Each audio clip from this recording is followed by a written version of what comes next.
Hello, welcome to another episode of the Candid Cast. Today I'm featuring a guest who is one of our very good followers, and she has been so interested in the Candid Cast program and she has benefited so much from it.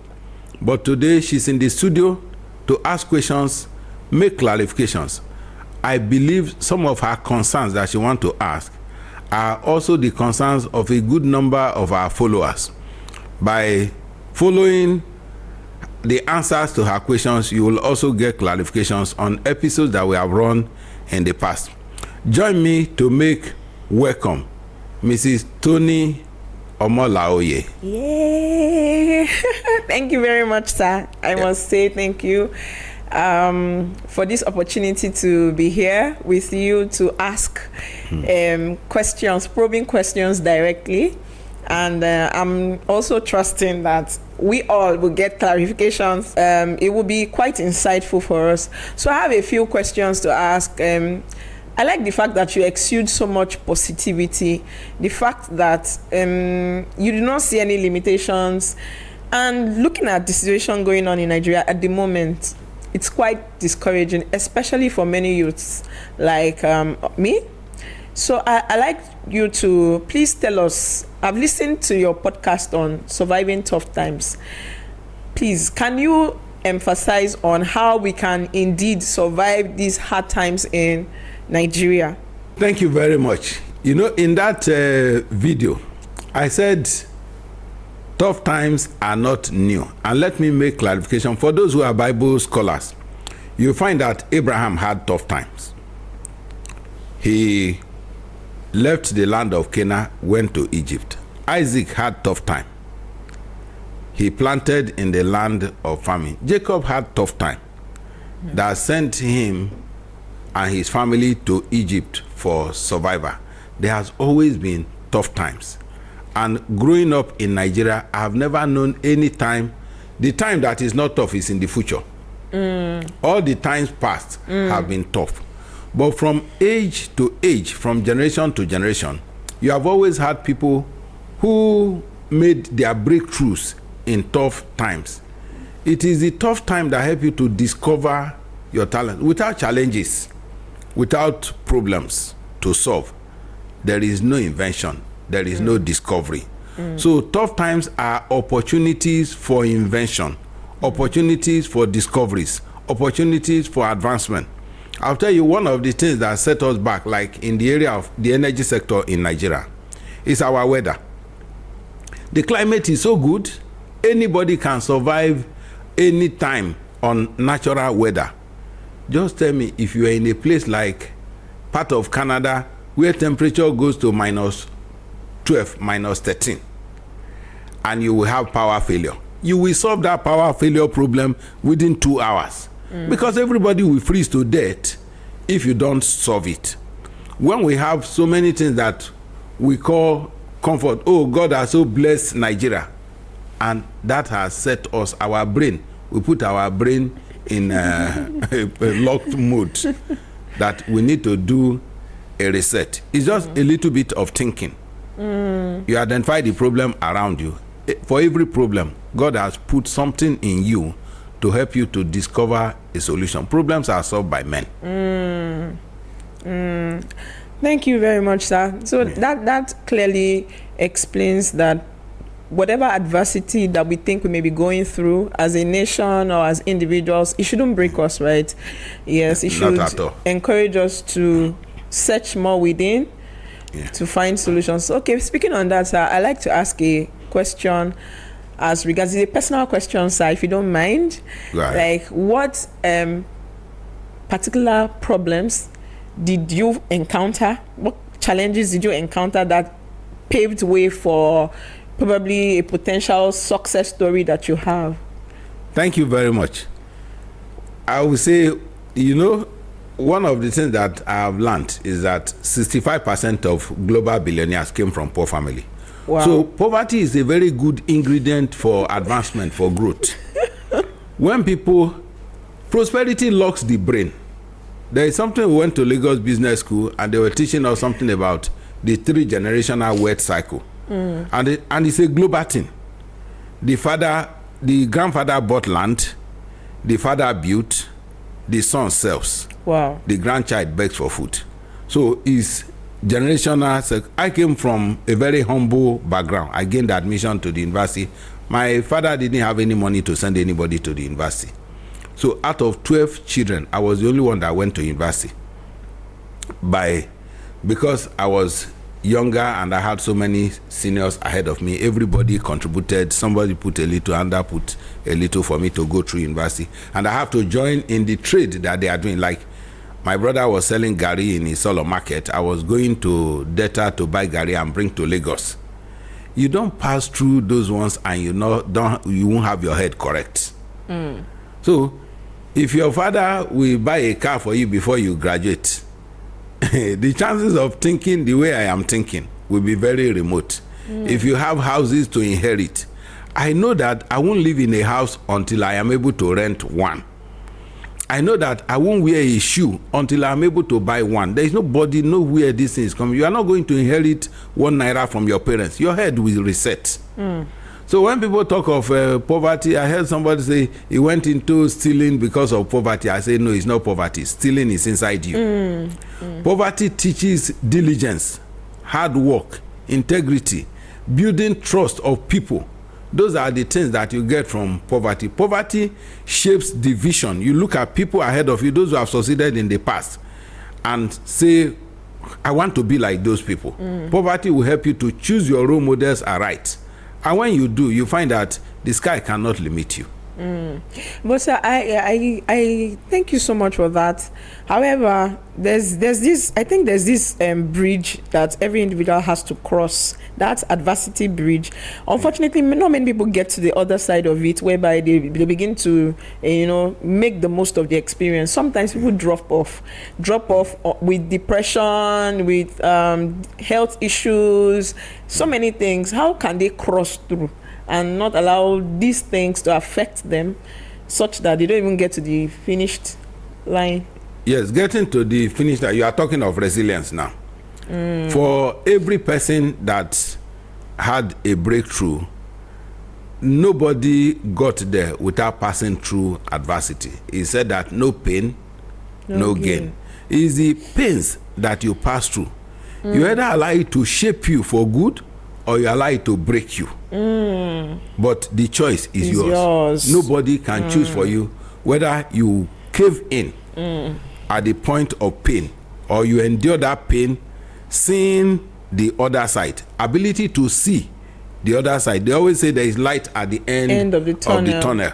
But how many people want to go through the tunnel? I read something, one comedian, he said, why is the light not in the beginning, at the beginning of the tunnel?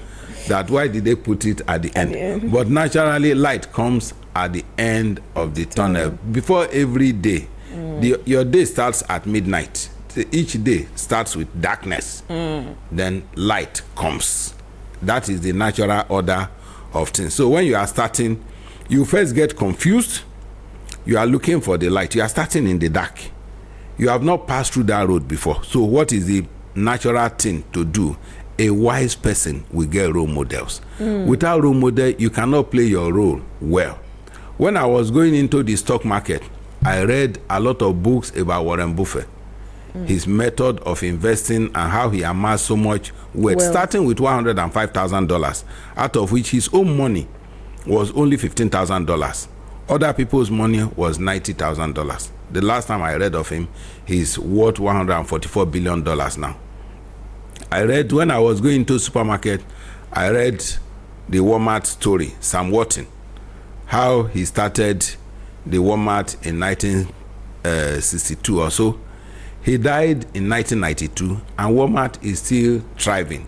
His storyline, you must have role model. How did Walmart do it? Their borrowing method, their method of expansion, the vision, what drives it.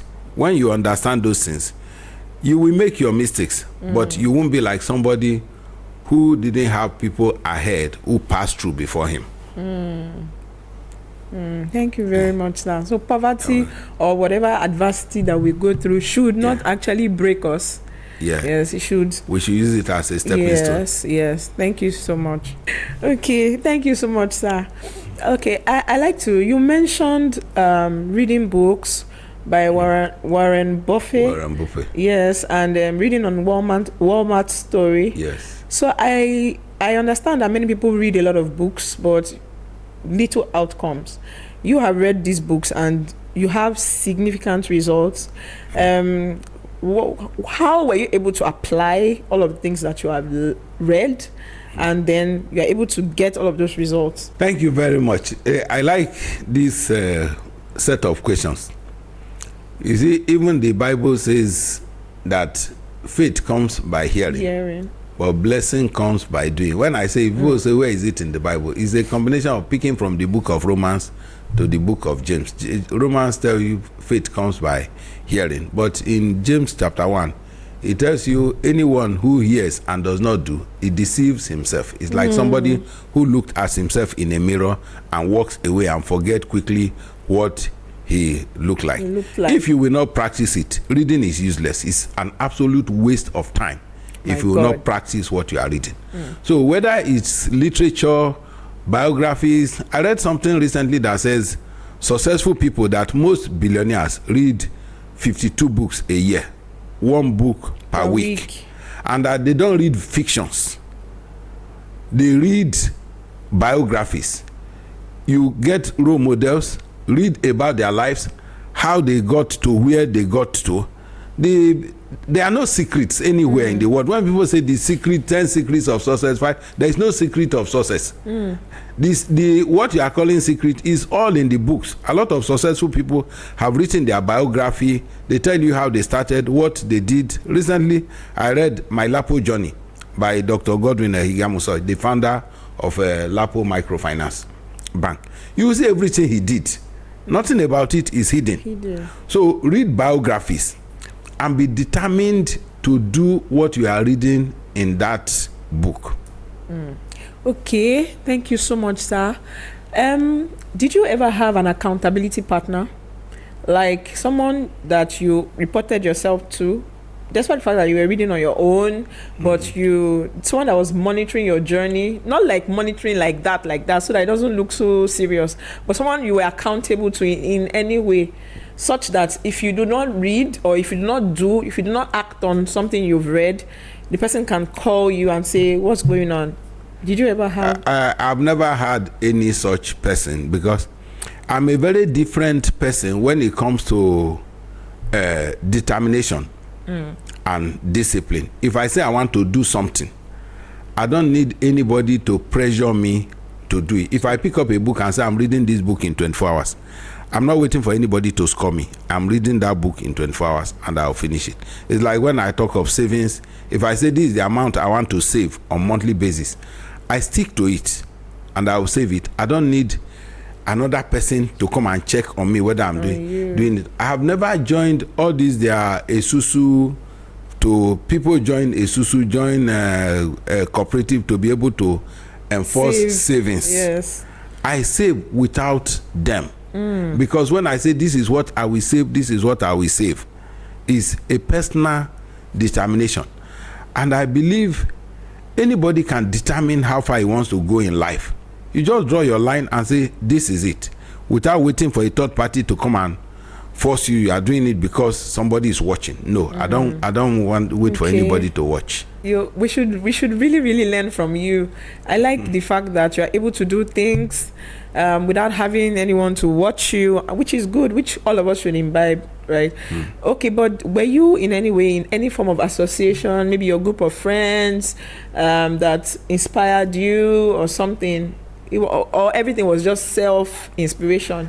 I was inspired by poverty and the desire to get out of it. You know, when you see poverty really good, I came from a background, my parents were farmers and illiterate. None of them entered primary school, both my father and my mother.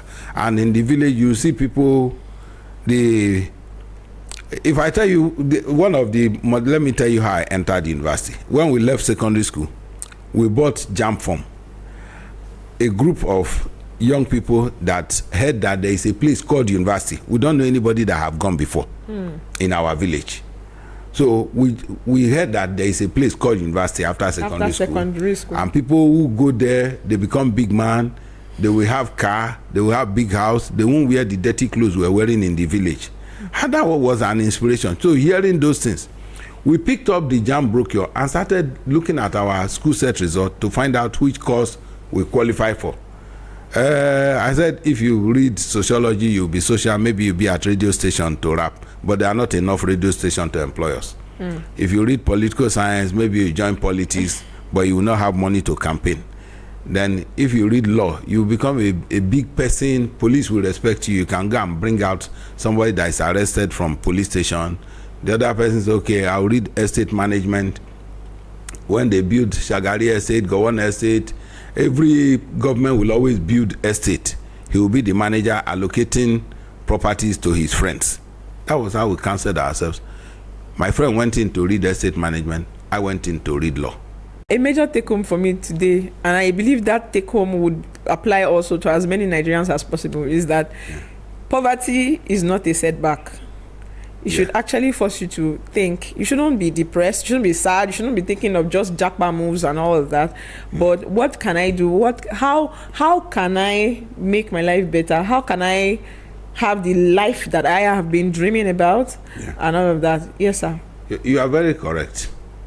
Robert Kiyosaki wrote a lot about this in the Rich Dad Poor Dad series when he said, never say I can't afford it. Say, how can I afford it? Because the poor dad couldn't afford anything. It's always, he had a permanent answer, I can't afford it. But the rich dad could afford. What was he doing to afford? Those are the things that we need to study and look at. All that the rich dad was doing to afford whatever he wanted to afford was developing and strengthening relationships. He hired people who were more intelligent than him. He set out to identify needs in society and try to meet them. Many of us, before you start, you say, I don't have the capital. He never had the capital. He set up businesses that will have capital through banks. So the business will access funds from the bank. With the fund from the bank, the business will now afford what he couldn't afford ordinarily. And when the business buys property, he has become a property owner. We should always keep our minds open on how to afford those basic things that we think we need but couldn't afford ordinarily on our own. Should keep our minds open. Yeah. Keep our minds open and just know that we can. We shouldn't shut down our minds, right? Yes. Like, I can't afford it. So whatever quality of life that we really desire, you can afford. Our minds must be opened towards it. To affording it. To affording it. Yeah. Yes. But you know, sir, it's someone said, I can't remember who said it, so I can't quote exactly, but he said that if you cannot imagine it, you cannot handle it. Absolutely true. And then it is what you, to the extent you know that you can imagine. Like in your village, in my village, for instance, I mean, if I didn't grow up in the village, but I'm just trying to imagine that the finest house in the village cannot be as nice as what we would have in Banana Island, for instance. So if I'm still in the village, I could only imagine to the extent of what I can see, right? I don't agree with you. Okay. Because village is open to the sky. Your village is not a closed cubicle. We were in the village. I grew up in the village. First thing we saw was that there was a permanent secretary who was about the same age with my father. But he was permanent secretary in the city. And he comes home with a private car. It was the only private car that visits the village. And he had driver. And the imagination, your imagination will wake up. How come this man, because everybody in the village want to go to town, you enter 404 pickup, Peugeot 404 pickup, they put benches on both sides, you sit facing each other. And when they want to buy petrol, they call the passengers to bring their money. Bring your money, you want to buy petrol. This man uses his car, pays his driver, never get any passenger to contribute for petrol, and he could afford it. That's the quality of life I want, not the life in the village. So that's why I say village is not a cubicle that is sealed. Okay. Through the life of that permanent secretary, I was able to see what city life could look like. That there are some people who own cars, have drivers that can take them, and they can fuel the car without calling passengers to contribute. I wanted that quality of life, and by the grace of God, I achieved it at 27. Wow. Okay. Interesting, sir. So is it safe to say that you started to make really giant strides early in life? Like you just mentioned, 27. There are some people who are 40, knocking on 40, and there's really no significant thing. Is there still hope? Or if they missed it early in life, is that all? Is it over?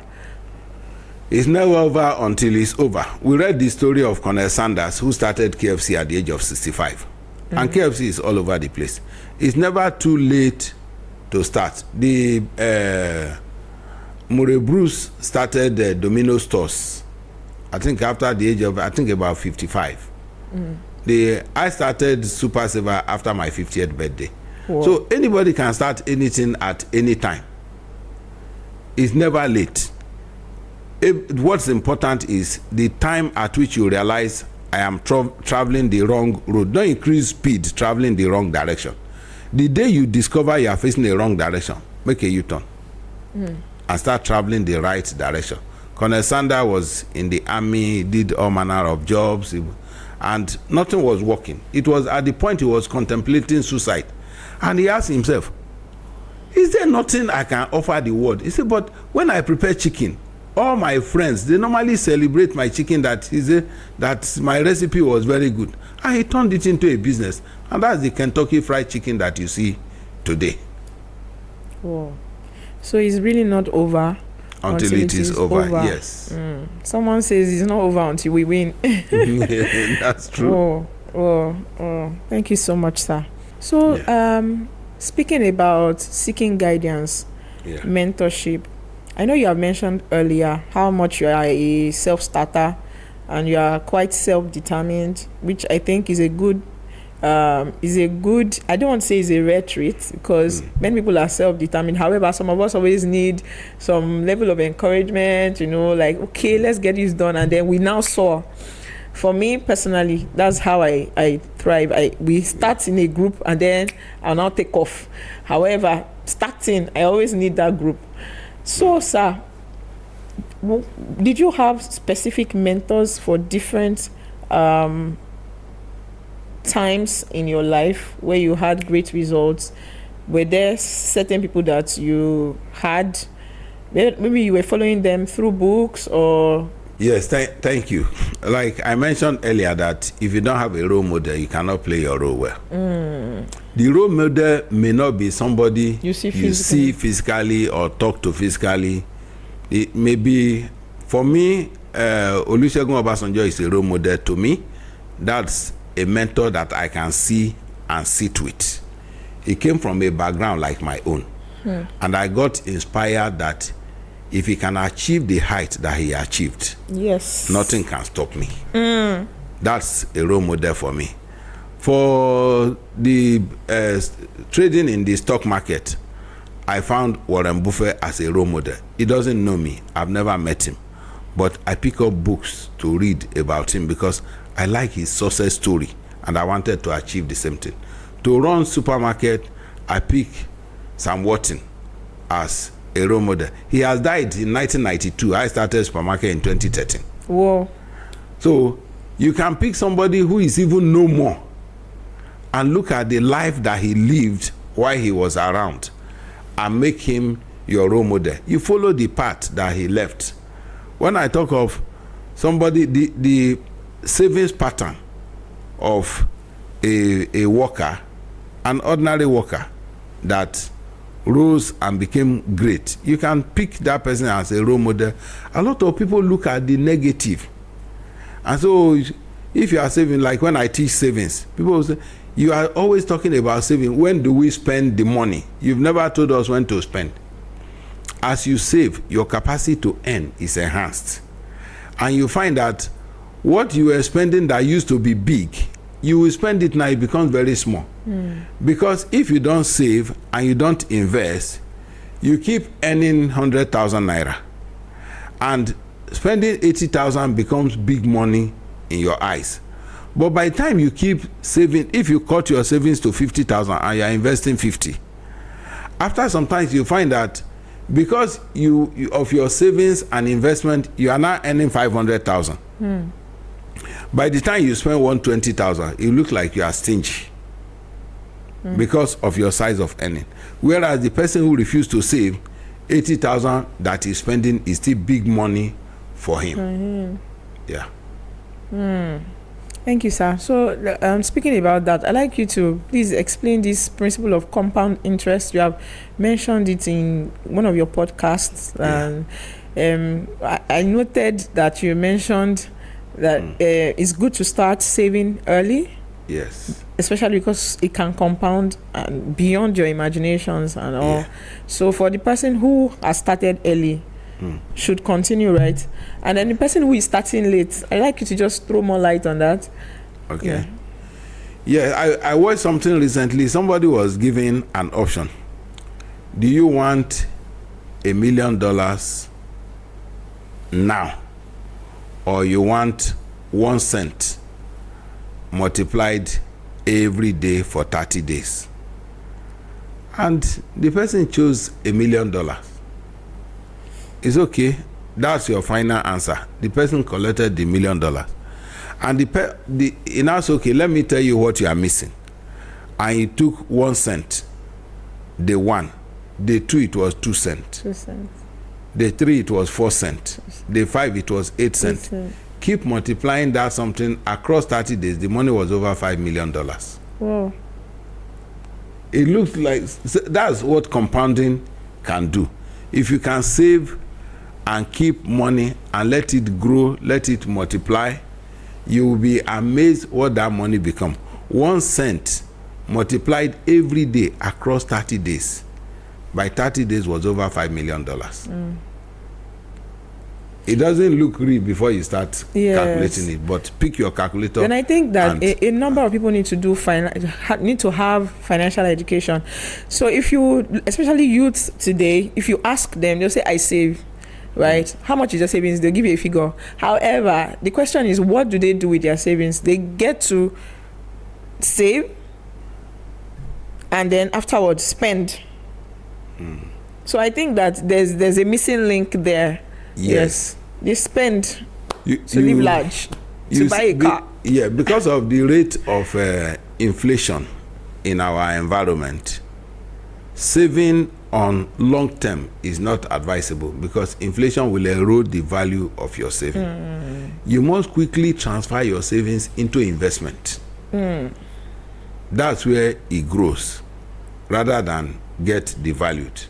If you save, like raising my children when they were growing up, I had envelope for each of them with their names written on it. So if you get any money, maybe a visitor gives you money, you drop it inside that envelope. Once it's up to 2,000 naira, we transfer it to the stock market. So CSCS account was open for each of them before they were 5 years old. Wow. And that money I just got a take home. Yes. I was transferring that money. Then if you already have a CSS account with 2,000 naira, you can buy shares. So you keep buying and building it up.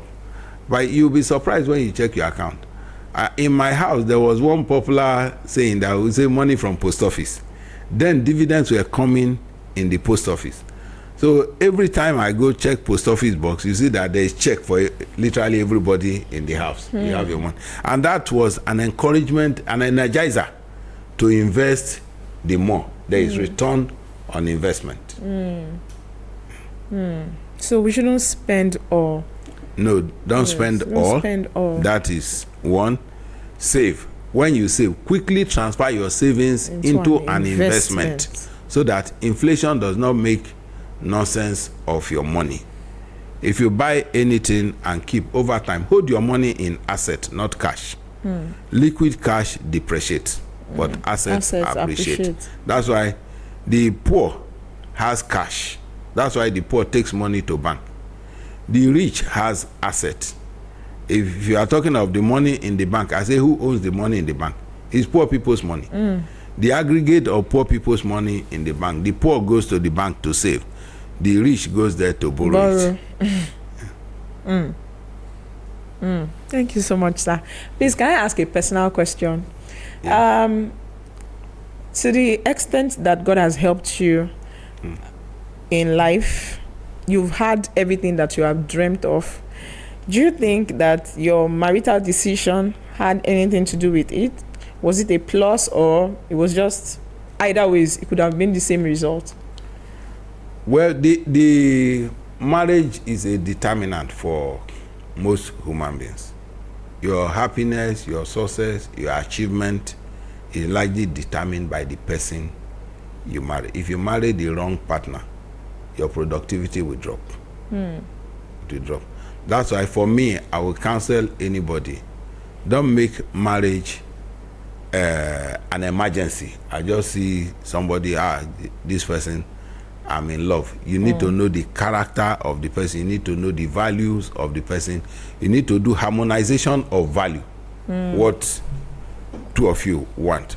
Or else, where there is bickering, productivity drops. So marriage is a key factor. Okay, so how did you navigate the challenges of doing business, investing in I don't want to call our society an extremely lawless society, but we understand the things that happen in our own part of the world. How did you manage to do your business and to thrive in a society like ours? Well, I've mentioned when I treated the thriving in hard times, how to survive hard times, I mentioned that times has always been hard, but there is always a chance to succeed when you give yourself to it. Struggling through hard times. There is no society that is completely lawless. If there is anarchy, we saw it during the NSAS protest. When lawlessness, you see lawlessness for 2 days. If that thing lasted 2 weeks, there will be no Nigeria. So in 2 days of lawlessness, you can enter any house, you can police the burnt police station, destroy. No nation can try, no business can be done like that. Is an example of what lawlessness look like. A nation going through war, like when you watch Syria, you see lawlessness. When a nation is at that stage, you can't talk of business. So Nigeria is not a lawless society. Nigeria will still have regulations, except that a lot of people are looking for shortcuts. They don't want to go through that process. Due process always appear long, but you know, in my video on shortcut, I said the shortcuts are usually very long cut at the end of the day, because I grew up learning that if you are too much in a hurry that you cannot wear your shirt once, you wear it inside out so that you wear it twice. So nature teaches us that we need to be patient with the system. These procedures and processes will appear to be slowing you down, but if you are patient enough to allow it to run its full course, you are better off for it. Somebody goes to build a house, because you don't want to pay for planning approval, you bribe and you build. At the end of the day, government will come, they demolish it, and you don't have any place to run to. You say your house has been demolished. You bribe your way through to build along waterways. It will come down someday. Those are the shortcuts that I see people do. You bribe your way through to pass your examination. You are not able to defend your certificate at any interview. What have you gained? You can't go back to school. Your mates are already thriving ahead of you. So I encourage everyone, all our followers, all our listeners, everyone, shun shortcut, be law abiding, follow processes through, and you'll be better off for it. Sorry. Wow, thank you so much, sir. Yeah. I think that I've had a really, really, really a wonderful feast of fat things, a number of things to feed upon. And for me, I know that there are many things I've already decided that I'm going to implement once I leave here. And I believe that's the same for many people watching us and listening to us. They would take certain decisions as well. Thank you so much, sir. You're such a blessing, huge blessing to this generation. Thank you for honoring our invitation to this episode and helping us to flag off the interview session of our podcast. I expect that our followers, our listeners, are also as enriched as you are. Yes. Thank you very much. Thank you, sir. Thank you. Thank you for staying tuned to the Candid Cast in this episode. We'll see you again next week. Don't forget to like, share, subscribe, and click the notification button. Our episode will reach you again next week.